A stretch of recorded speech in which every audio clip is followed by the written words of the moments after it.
এবার মমতা ব্যানার্জি আমাদের পদত্যাগ করলেন কি না করলেন কিছুই যায় আসে না, কারণ বিধানসভা ভেঙে দেওয়া হয়েছে। এখন শোনা যাচ্ছে কালকে আবার কাগজে বেরিয়েছে তিনি নাকি ইন্টারন্যাশনাল কোর্ট অফ জাস্টিসে যাবেন, কারণ এখানে হাইকোর্ট বা সুপ্রিম কোর্টে গেলেই তিনি হুড়ো কাটছেন। আর ইন্টারন্যাশনাল কোর্ট অফ জাস্টিস, তার যে সমস্ত আইনজ্ঞ বন্ধু বান্ধব রয়েছে, কপিল সিব্বাল থেকে আমাদের ওই এই পর্যন্ত টেকো পর্যন্ত, তারা এটুকু বলতে পারছেন না যে আমি সামান্য মানুষ যেটা জানি যে দেশের অভ্যন্তরে দেশের বিরুদ্ধে মামলা করা যায় না, যার জন্য শেখ হাসিনার মামলা করতে পারা যায়নি। এটা আমি জেনেছিলাম। তো এখন যেটা হচ্ছে, এখন তো ভগ্ন মনোরথে বাড়িতে বসেছিলেন,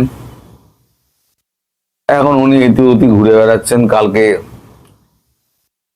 ওই আমাদের সমাজবাদী পার্টির অখিলেশ যাদব তিনি এসেছিলেন, তিনি এসে সলিডারিটি দেখিয়ে গেছেন। आप हारे नहीं, आप जीते हैं। लेकिन ऐसा रिजल्ट कैसे हो गया? आपको भाप नहीं लगा कि कुछ गड़बड़ हो रहा है?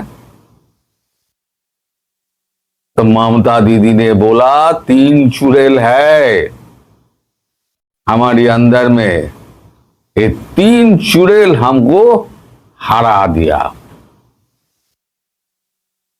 এখন প্রশ্ন আসবে 3 চুড়েলকে,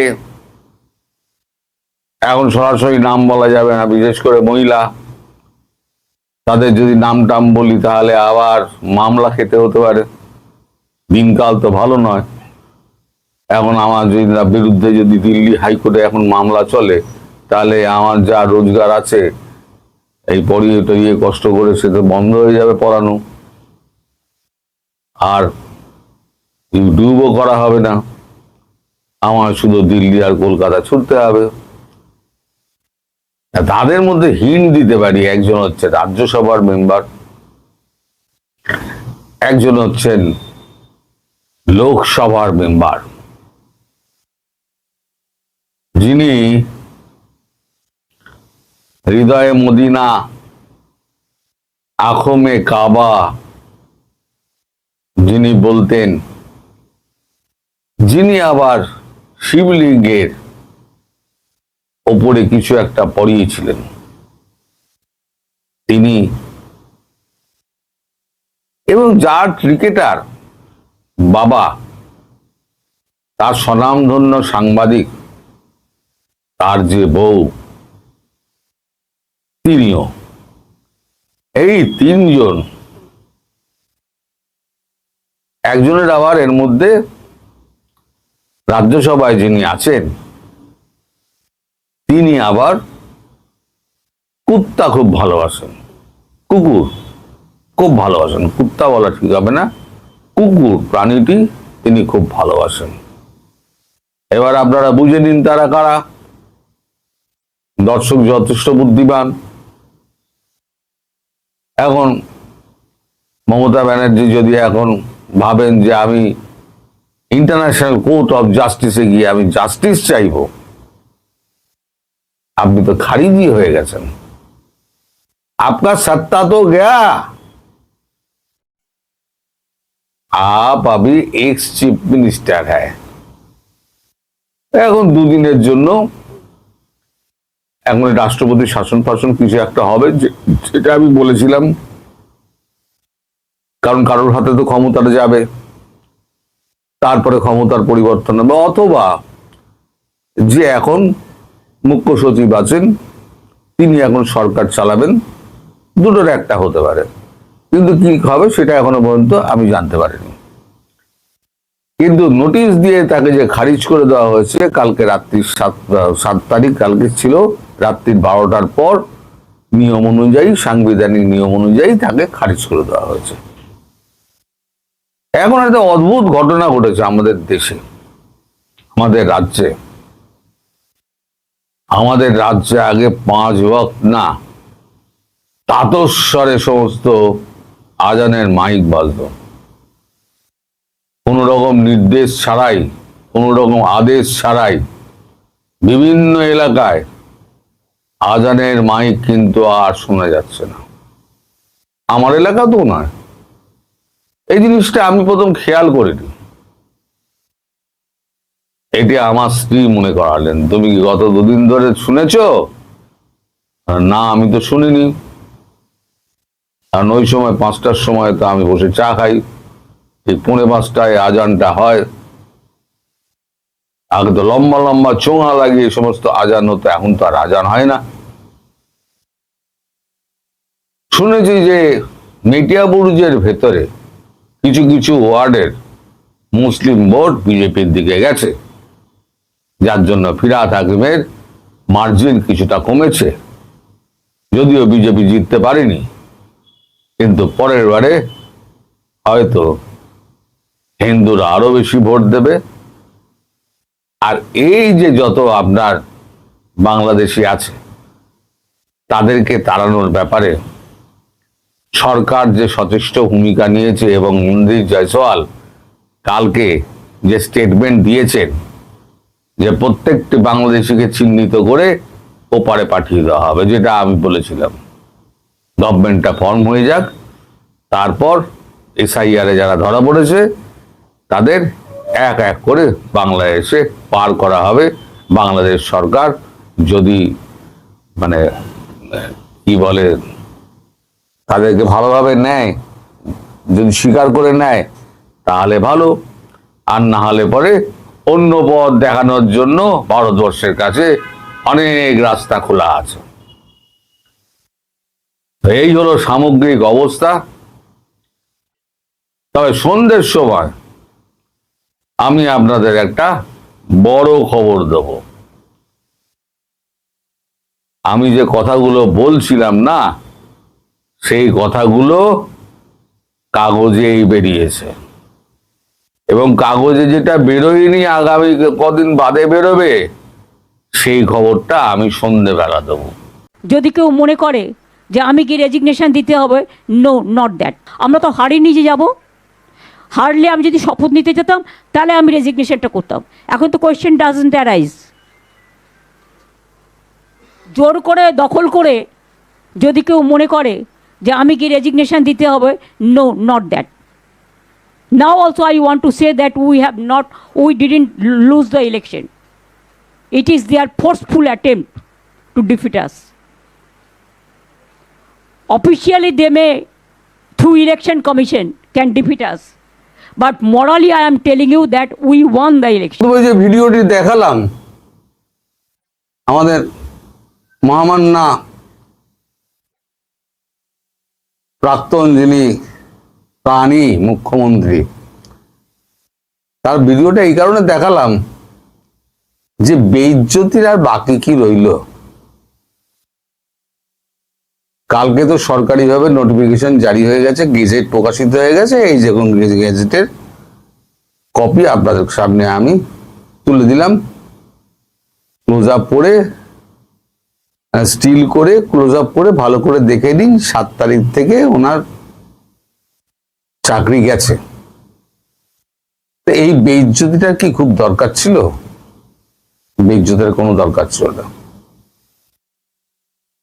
এখন আগামীকাল শপথ গ্রহণ অনুষ্ঠান, প্রধানমন্ত্রী নরেন্দ্র মোদী নিজে আসছেন শপথ গ্রহণ অনুষ্ঠানে যোগ দিতে। সকালে ময়দানে হবে। আজকে দিল্লি থেকে অমিত শাহ এসে পৌঁছালেন কলকাতায়। কলকাতায় পৌঁছানোর পর শুভেন্দুর সঙ্গে তার রসায়নের ভিডিওটা একবার দেখুন, তাহলে পরে আপনাদের কাছে।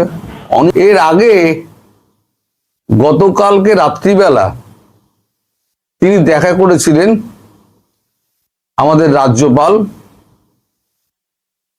তার সঙ্গে দেখা করে স্তবক বিনিময় হয়েছে এবং শুভেন্দু তাই গীতা দিয়েছেন, শাল উপহার দিয়েছেন, তিনিও শাল উপহার দিয়েছেন এবং সৌজন্য বিনিময় হয়েছে। এগুলো কিন্তু সমস্ত সিগন্যাল যাচ্ছে কি মুখ্যমন্ত্রী হতে পারে। অমিত শাহের পিঠ চাপড়ানি দেখলেন,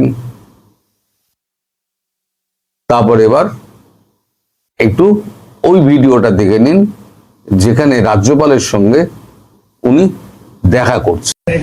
আমি বিবেকানন্দ ল্যান্ড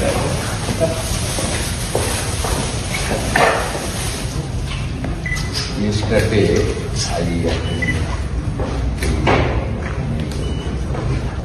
विवेकानंद स्कॉलर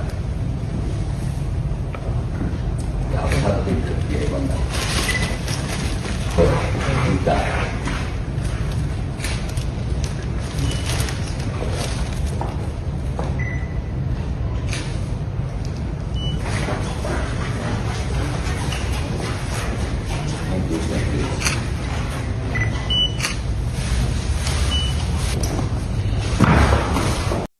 এখন তৃণমূলের হয়ে গেছে মহা বিপদ। যেখানে যাচ্ছে যে যাচ্ছে শুধু রাস্তায় চোর চোর চোর চোর ধরে উঠছে। পাবলিক জয় শ্রীরাম বলছে আর রাস্তায় নেতা মন্ত্রী সমর্থক যাকে দেখছে হয় ধরে দুঘা দিচ্ছে আর না হলে পরে চোর চোর স্লোগান তুলছে। মার ধর এই মেরে ফেলবো, অমুক করবো তমুক করবো, হুঙ্কার চিৎকার চলছে। মানে রাস্তায় এবার বেরোনোর মুশকিল সাধারণ মানুষ থেকে আরম্ভ করে এবং এই অবধি কি বলে মন্ত্রী পর্যন্ত। সাধারণ মানুষ মানে সাধারণ সমর্থক যারা। মহুয়া মৈত্র 3 চুড়েলের 1 চুড়েল, যিনি সারমেয় ভালোবাসেন। আরো একটা ইঙ্গিত দিয়ে দিলাম, তিনি প্লেনে করে দিল্লি থেকে কলকাতা আসছিলেন। একটা ছোট ক্লিপ দেখুন, শুধু চোর চোর শব্দ হচ্ছে আর লাল গেঞ্জি বা জামা পরা ওই মহিলা তিনি কোন রকমে পালাতে পারলে বাঁচেন। এখন এই যে ভাইপোর যে বাড়ি 100 না 45 কোটি না 100 কোটি টাকা দিয়ে নানান রকম ফিগার শোনা যায় বানিয়েছেন, সেই বাড়িটা এখন কলকাতার এখন প্রধান দ্রষ্টব্য স্থান হয়ে গেছে। পাবলিক যাচ্ছে, বাড়ির সামনে তো একদিন তো রাস্তা ফাস্তা সব তো ব্লকেড হয়ে থাকতো। তাদের মুখেই শুনুন, তারা এলাকার লোক, অতিষ্ঠ হয়ে গেছিলেন এলাকার লোক, কেউ কেউ বাইরে থেকে দেখতে আসছেন, আর এলাকার লোক যাতে যত আছে ক্ষোভ উগরে দিচ্ছেন। এই হচ্ছে এদের অবস্থা। এবার এই কালকে শপথ গ্রহণ অনুষ্ঠান, প্রায় 8-10টা রাজ্যের মুখ্যমন্ত্রীরা তারা উপস্থিত থাকবেন, প্রধানমন্ত্রী এবং স্বরাষ্ট্রমন্ত্রীও থাকছেনই। তার আগে আজকে রাত্রিবেলা অমিত শাহ সমস্ত বিজিত জয়ী নেতাদের আর কি নিয়ে বৈঠকে বসবেন এবং দলনেতা বাজবেন, মানে মুখ্যমন্ত্রী বাজবেন। স্বাভাবিকভাবে যা মনে করা হচ্ছে শুভেন্দুর কোনো প্রতিদ্বন্দ্বী এই মুহূর্তে ধারে কাছে নেই। যদি শুভেন্দু ছাড়া অন্য কাউকে যদি ওনারা ঠিক করেন তাহলে আমি বলবো ওয়েস্ট বেঙ্গলে মানুষের প্রতি ইনজাস্টিস করা হলো, শুভেন্দুর প্রতি করা হলোই, এবং সেটা কিন্তু একটা খুব খারাপ সিগন্যাল যাবে। যদিও এর কোনো সম্ভাবনা আপাতত নেই, মুখ্যমন্ত্রী শুভেন্দুই হচ্ছেন। এখন তার প্রস্তুতি এখন চলছে। যেহেতু ওই পরশুদিনকে রাত্রিবেলা একটা ওই রকম ঘটনা ঘটে গেছে,